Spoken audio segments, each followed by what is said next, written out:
The fires that have hit Washington state and Idaho come with added danger this year. Coming up here on Up with KREM, how the smoke can increase your risk for the coronavirus and what you can do to protect yourself. 55 degrees right now. The sun has just risen over Spokane. It's going to be a hazy day. Air quality is in the moderate range. We're talking about winds and how they're shifting and how that could impact your weekend. In an about face, Spokane leaders are backtracking on a proposed piece of art in Riverfront Park. Now, the beaver you see here certainly had you talking this summer. We'll explain their decision and what may take its place. Up with KREM begins now.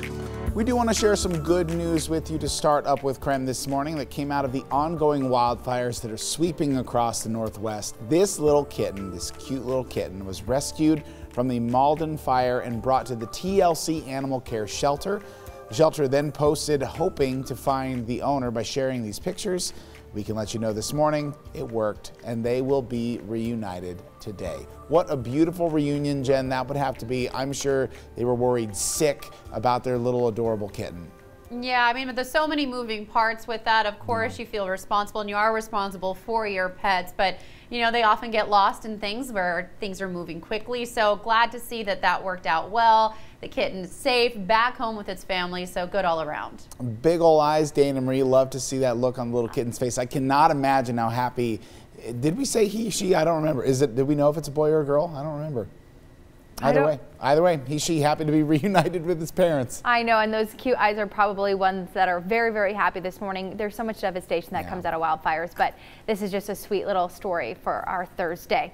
And we're going to take a look at our weather forecast this afternoon because we're looking at air quality in the moderate range right now. We are expected to get worse as the weekend progresses. Take a look at these fire conditions. This is what we've been tracking, all these fires, mostly on the Oregon coast, even some in central Washington and Idaho. So smoke is going to be pretty bad over the weekend. Hazy skies for today and tomorrow are expected, but we're seeing that shift from east to west, and that's why those conditions are going to get worse. Here is a look at temperatures around the region. This is what we're looking at. It is a very mild day, 55 degrees here in Spokane, 51 in Deer Park, 41 in Sandpoint, and then 55 in Wenatchee. So definitely going to warm up, though. A high of 88 degrees in Spokane, mostly indicative of what's going on around the inland Northwest. So a lot of sunshine to go around, clear, dry, warm conditions out there for your Thursday. It is the second day of this heat wave that we're seeing that's going to last throughout the weekend. We're going to be showing you your 7-day forecast, what those weekend temperatures are going to look like. Near record high heat. This might be the last weekend of summer, so take advantage of it. I'm going to be telling you how to plan for that coming up. Jen? Dana Marie, thank you. 6:34 now. Well, this morning power is still out for some homeowners across the inland Northwest, and this could be actually day 3 for some homes. Avista is reporting about 1,800 outages this morning. Most are located in northeastern Washington. Downed trees and fires sparked several outages Monday. Now, Avista crews say if you do need assistance, you can call the number that you see there on your screen. Now this morning, Northern Lights is reporting about 900 power outages, and Inland Power and Light is reporting more than 1,300 outages. Both of those companies are asking people if they're still experiencing some outages to go ahead and call them, and they'll work out a plan to get that restored for you this morning. Now this morning, we also want to take a wider view of the fires burning across the inland Northwest. So we want to take a look at our screen here. There's a map of wildfires burning both in eastern Washington and in North Idaho. You can see there are a number. So we do have some new information on the largest fires. This morning, 3 wildfires are burning near Inchelium. Combined, the fires burned about 6,000 acres so far.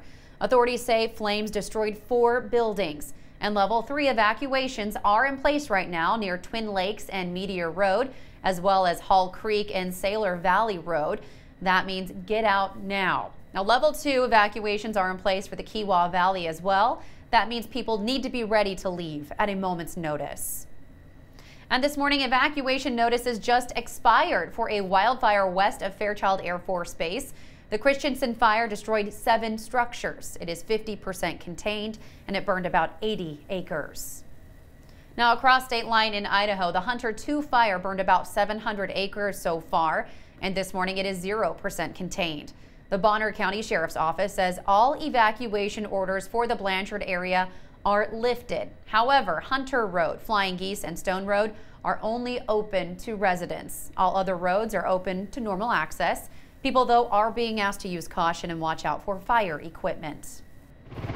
And this morning, Western Washington also being plagued with wildfires, including a growing fire near Bonnie Lake. It is 800 acres in size. Experts say it's 20% contained. It sparked Monday and spread quickly due to high wind. Investigators say it destroyed at least 4 buildings. And again this morning, authorities want to remind the public with forest land burning, wild animals are in distress. There is a possibility of wildlife moving towards towns, and their territories are burning. Their flight instincts will kick in. So that means animals like deer, elk, coyote, bear, mountain lions, birds, small animals, any number of other animals running around the forest could find their way near property. And here are a few ways that you can help. Put out buckets of water for passing wildlife. They will be scared and they will be tired, so give them time to rest. Leave them unbothered. Do not shoot the animals. They are just as scared, if not more scared than you are. And if you do see any animals in danger or distress, you can contact the Washington Department of Fish and Wildlife. We've got that number on your screen right now. In Oregon, Governor Kate Brown says that 5 Oregon towns have been substantially destroyed as statewide wildfires continue to wipe out hundreds of homes. Governor Brown warns that this could be the greatest loss of human life and property due to wildfires in the state's history. Firefighters have been battling 50-mile-per-hour winds in some places, and Level 3 evacuations have been issued just minutes before fires engulfed several communities. As of this morning, over 670,000 acres are on fire in Oregon. That includes 37 specific wildfires and 1 confirmed death. And tragically, this 12-year-old boy and his dog were unable to make it away from one of those fires. The family tells our sister station in Portland that Wyatt Toft was found with his dog in a car while he tried to evacuate. They say that his grandmother, Peggy Masso, was also believed to be killed by that fire.